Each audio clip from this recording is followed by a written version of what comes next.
So I've got a question here for you, just as a starting point. Have you ever met an energy vampire? Absolutely. Oh, yes, for sure. And I think the deeper you take your spiritual practice, the more sensitive you are to other people's energy.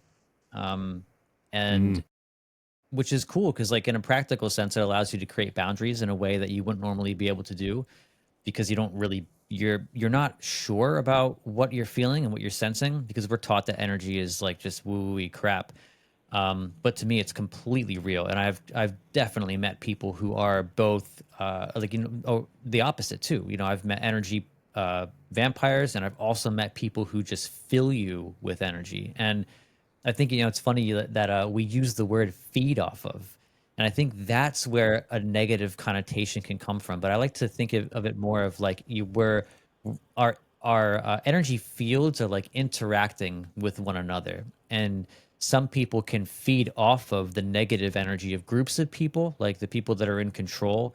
Not to get too conspiratorial. I mean, I can go down rabbit holes, my friend, if you want to get conspiratorial, but I do think that there is a degree of like people who are in control feeding off of the negative energy of others. Yes. In order to create mass fear, which makes people easier to control. Especially in the United States, you see this like two-party system where like for some reason politics has become like the only thing anybody talks about, which divides people from one team to another, which makes people easily controllable. And if you watch the right-wing media, they're going to tell you that the left wing is going to destroy the whole world. And if you watch the left-wing media, they're going to tell you that the right wing is going to destroy the whole world. And what that does is it creates this fear mechanism in people. And I think that's like where the negative energy is. And if you, again, I always go back to this, like if you disconnect yourself from that and you ask yourself, who am I? What am I?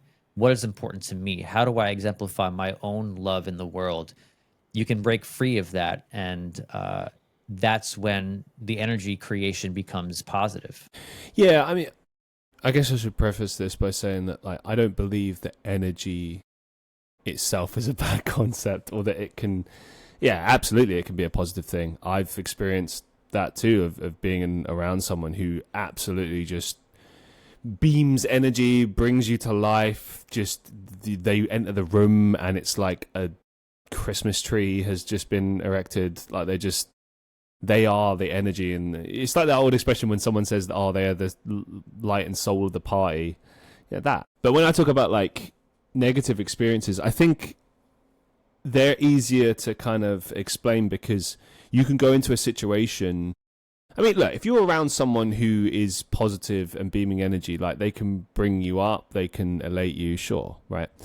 But I think like when someone takes energy from you without seemingly having done anything, you feel like you've been robbed, like it's a theft, Like, I've met 2 energy vampires in my time, and both were very different experiences. The first one was I was arguing with this guy who was preaching to me about religion, and it was in an experience where I was there with a friend, and I was there to see the friend, and he just hijacked the entire day and just made everything about religion. And, it was like a grand injustice. I felt annoyed because I just wanted to be there to see my friend, and I didn't want this other person to be there because they were just ruining everything. It's just like, I didn't come here to debate. I came here in friendship, And in the end, it just turned into arguments, and it was just ugly, and it was just not nice. But I do remember the feeling of walking away and feeling absolutely just exhausted from the encounter.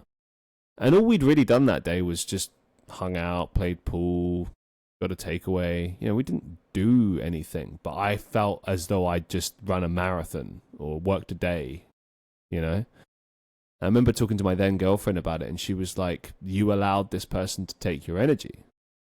I was kind of annoyed at this response, but then I thought about it and I was like, it's true. You invite this in, they take your energy, it's gone.